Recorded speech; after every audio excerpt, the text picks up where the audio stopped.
Hey, how's it going, everybody? Hope you're all having a wonderful day. Two things to get out of right away. If I look and sound like garbage, it's because I'm sick and I'm trying to get ahead of it before I cast the draw this weekend. So rather than training myself in a live stream today, I figured a reflection on 2023 is the plan. And then the other side of it, number two, I try to keep work and personal separate. And while I like to be transparent and candid with you all about stuff, I've purposefully, as a public figure, tried to remove myself from personal stuff in the public light as much as possible, and that's becoming tougher and tougher as I try to become more transparent. So we're going to give you guys kind of a peeling back of the curtain, even though I'm a little uncomfortable with it. So bear with me. It's going to be very ranty. It's going to be all over the place. I'm going to jump around a bunch, but I'll try to do my best to keep it succinct so you guys can go about your day. But for those that are taking the time to tune in, watch the whole thing, it's greatly appreciated. If you guys enjoy the content, like, subscribe, notifications, all that nonsense. But let's talk about 2023, both the lowest I have ever been in my life to some of the highest moments I've ever been in my life. We have to take a step back and kind of talk about 2022 and the end of it before we get into 2023, because as you guys know, daily content for 3 years burnt me out. It destroyed my sleep schedule, destroyed my social capabilities, destroyed my ability to like really find a relationship or do anything outside of eat, breathe, sleep, talk Rocket League, esports, etc. And it wasn't healthy. And I was 29, turning 30. I focused on mental and physical health, and it was a process that I was thinking about for a long time, but didn't know how to do it. It was my routine. You know, you wake up, you streamed, you recorded a bunch of videos on stream, you got those edited, popped out, thumbnails, all that kind of stuff. And that's just what I did. And nothing else mattered because I was growing and things were great. But after a certain point, it was a detriment to everything else in my life. The way that I transitioned it was still kind of a coping, where I was like, if I go away from daily videos, I can put better time, effort, quality into one video, and that'll be great. But the reality was it was actually more work to do in-studio work, script an entire video, schedule interviews, and like really level up what the news could be. And then going through the refinement process and the better production assets and all that kind of stuff. Very expensive. And luckily, the purpose of it and the way that I guess I'm justifying it to myself is that I was able to take what we did in those like 4 or 5 episodes we did and present that to an organization or esports related or otherwise and say, hey, this is what I'm capable of, not only as a on-camera broadcast talent, but also as a creator, a producer, a director, all these different skill sets. This is me and the team that I put together. Please let me do this for you as well. And there is a process that's going on right now that might happen locally for a radio show, which would be really cool. But being able to use those skills and talents definitely was self-growth, and it was beneficial. But the ultimate thing is that although it was supposed to be a way for me to put time and effort into other things, it actually ended up becoming more work, which of course it was. That was kind of the start of things, and going through this reflection process of like, I need to change things. I need to be stuff that is fulfilling as well as sustainable long-term, and start to transition my career into something that was more tangible.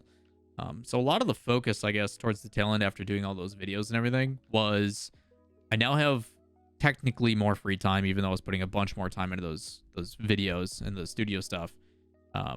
But was what is it that I want to do next in my career, which has happened 3 or 4 times already in esports over the last decade, between being an RLCS caster to focusing more on content creation and tournament organizing to potentially hosting my own TV show with ESPN until COVID basically killed that entire ESPN esports department.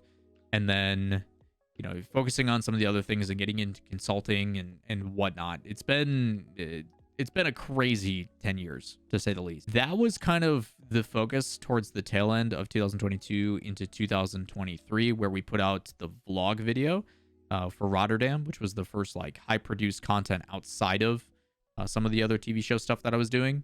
And it looked great and it was very well received. But the difficulty is Rocket League, as you guys have heard me talk about, niche of a niche with esports and all that kind of stuff. It doesn't really have the wide stream success unless you are already a pretty big YouTuber. Which no one's watching me for my gameplay. I'm not doing the creative challenge meta stuff with Rocket League, and that's a whole different topic. But a lot of the focus was me really enjoying the business side of things. And while it's a step back from the public facing stuff, it is very fulfilling to help someone achieve a goal as a collective, as a team, which is something that, you know, 10 years of esports, I haven't had to do, because it's always been self-fulfilling. As a commentator, you're trying to get that next gig, you're trying to get that next big event, and that's very selfish. So working together as a team for a common goal and stuff was really cool. It's, you know, as someone who was an free sport athlete, it was something that I missed, to get to be biased, to work for something as a collective. And I think it was something that I was building towards. Even was doing contract work for one in particular, and despite a lot of time, effort, was kind of taken advantage of, and was basically told to my face that I wasn't worth it. And as unfortunate that it is, it was a lot of growing for me in particular. You know, I learned a lot from that experience, and took a lot of those things and positioned it into a way to get paid even more and be confided in and trusted, rather than having a bruised ego and taking it in a negative way. It was, hey, this person really cares and really wants us, and while it's tough love, it is love, and we're gonna accept that and grow together for someone who is passionate and invested in what we're trying to do here. So it's tough to kind of put your foot down, especially when you're in a tough financial spot, and act like, you know what, I don't need this, you need me, and then have someone actually meet those needs was really cool. Early year of 2023 was basically realizing that a long-term time investment was a waste of time, and was also met with some pretty negative feelings. And then at the same time was being targeted for something that brought back suicidal thoughts for the first time in like 15 years. And I'm never going to go into specifics or details about it. I have not pressed charges because, quite honestly, it's not worth my time, even though we know who it is.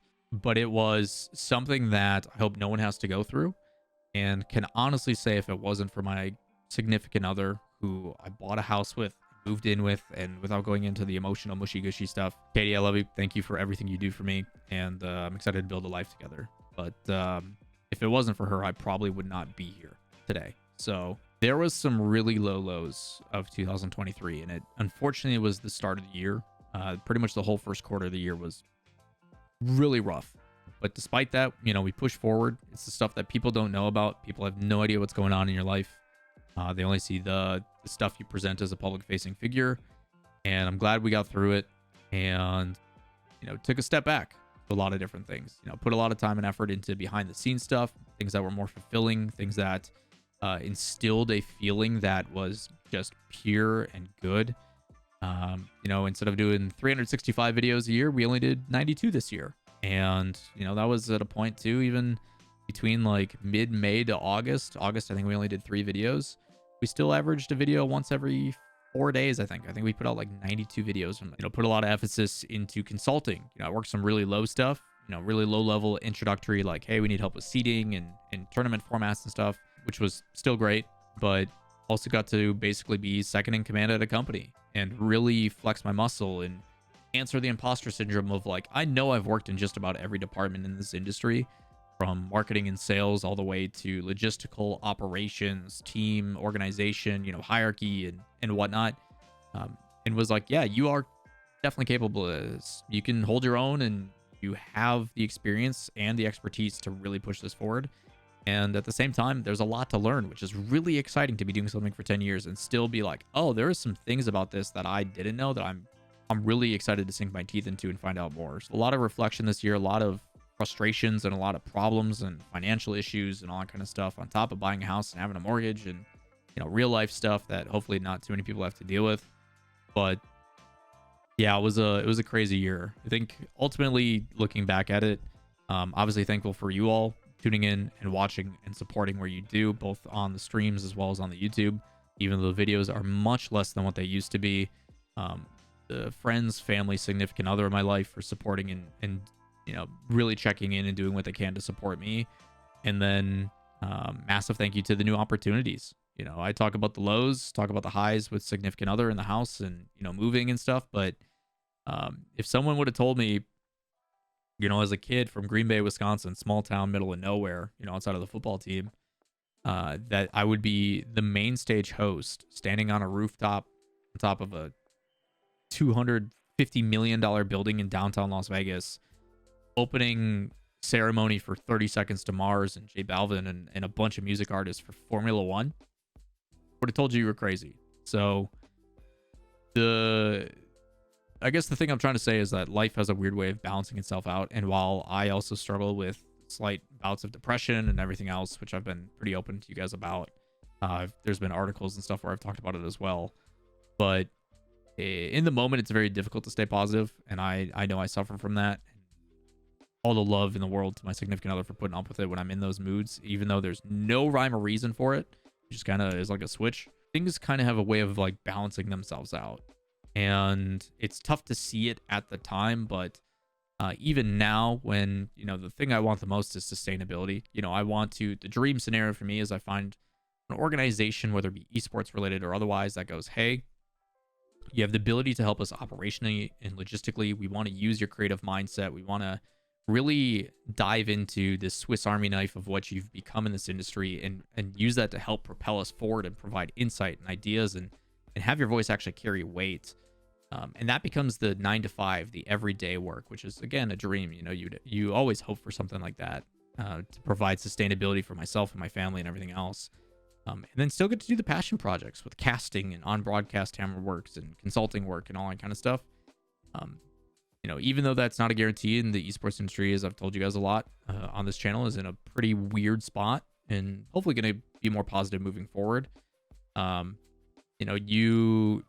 You always have to remember, like, work hard, keep your head down, be a good person, and things usually will find a way to work themselves out. May not be right now, but in the end, they usually work themselves out. So, 2023, a lot of lows, some extremely high highs, and just trying to remain positive through it all and be as transparent with you guys about it as well. You just never really know what's going on with a person, and sometimes they don't always open up about it. I usually keep my personal life to myself, but for 2024, I'm going to continue to try to plant some seeds and see which ones come to fruition.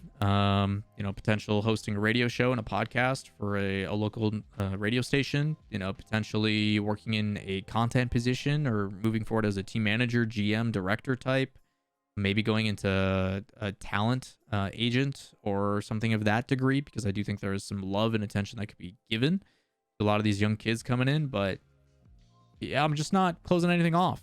I'm trying to keep my options open, and I'm trying to do anything and everything I can, while at the same time continuing to pump out some content and have a good time. I'm trying to play more games and do more things. Maybe we start a second channel where I talk about, passions like anime and metal music and stuff like that. I just don't know. I'm not counting anything out. Basically, what I'm trying to say is I have no New Year's resolution. I have no new goals.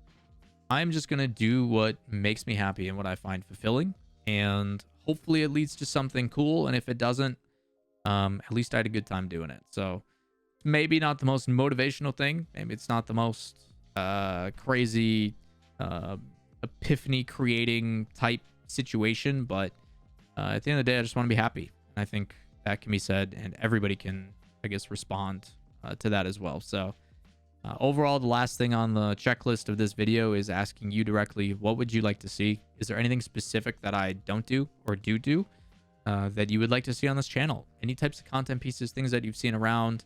I'm going to keep trying to upload show matches and stuff like cast for these community tournaments. I'm going to keep doing relevant stuff. We'll do, our too soon predictions and all that kind of stuff. Some of the staples that we do when covering the esport. But if there's other stuff you'd like to see, and as I hopefully get involved in some other projects, provide some insight based upon the things I'm going through. But yeah, outside of that, I do not know. I have not a single clue what 2024 holds. Got some assumptions, got some things that I'm working on, but will any of them actually happen or come to fruition? I don't know. I think that's okay. So esports is in a pretty weird place. I'm happy to continue to be able to push through it and talk to the network and the people that I genuinely care about. Yeah, I don't know what 2024 holds. I'm just going to unapologetically love and support the people I care about. And all the outside noise can just be outside noise. So with that, appreciate you all. Thank you for taking the time to sit and listen to me ramble for what is essentially like 16 minutes. But if you have any questions, comments, concerns, as always, let me know down below. Let me hear your opinions. I would love to hear them. And I will see you in the next video. Peace.